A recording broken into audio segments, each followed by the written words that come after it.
This training module explains how to fit wet cylinder liners. It is described which preparations have to be done and which tools are needed. Useful installation tips make the insertion of the cylinder liner easier. For the preparation and the fitment, the following tools are needed. Internal measuring instrument, dial gauge with holder, caliper, straight edge and some dye ink. For cleaning the surface, you have to use a brake cleaner and a fine abrasive paper. Before fitting the liners, the engine block has to be checked.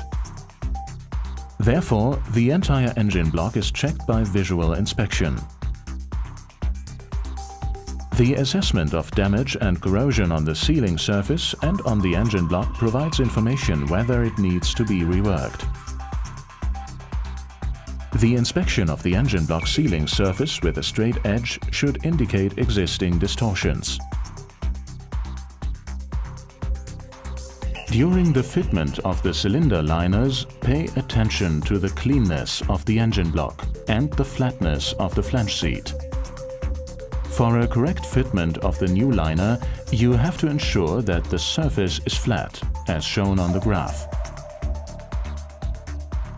If this is not the case, the flange seat has to be reworked. To check the flatness, a dye ink can be used.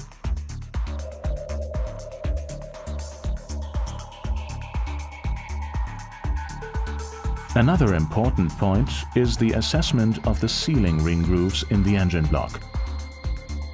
To achieve a perfect sealing, they have to be perfectly cleaned and free of corrosion.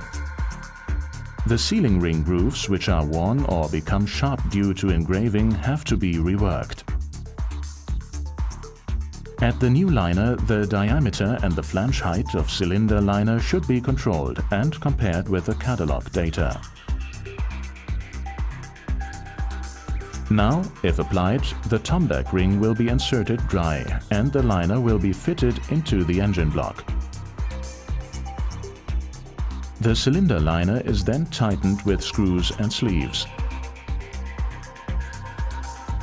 Now the protrusion will be checked with a gauge mounted on a stand or gauge holder and compared with the engine manufacturer data.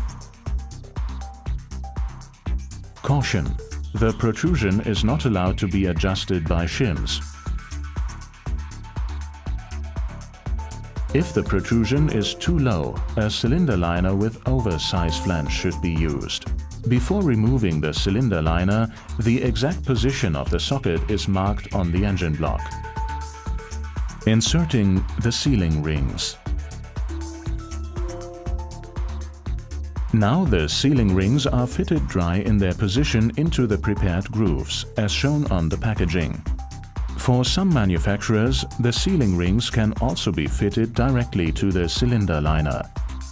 The use of liquid sealants while liner fitment is not recommended. Now the enclosed sliding paste is applied onto the O-rings. The remains are distributed evenly on the contact surfaces of the cylinder liner. You shouldn't use oils or acid containing fats, because they may damage the O-rings. Now the cylinder liner is inserted with a steady motion into the engine block. It is to ensure that the marks on the engine block match with the cylinder liner. For the final check, the inner diameter of the cylinder liner in the range of the O-ring seats is checked by an internal measure. If a narrowing is determined at this point, it may mean that the O-rings are not seated correctly in the grooves and that they have twisted or slipped out during the insertion of the cylinder liner. For further product and service information, please visit our website msmotorservice.com.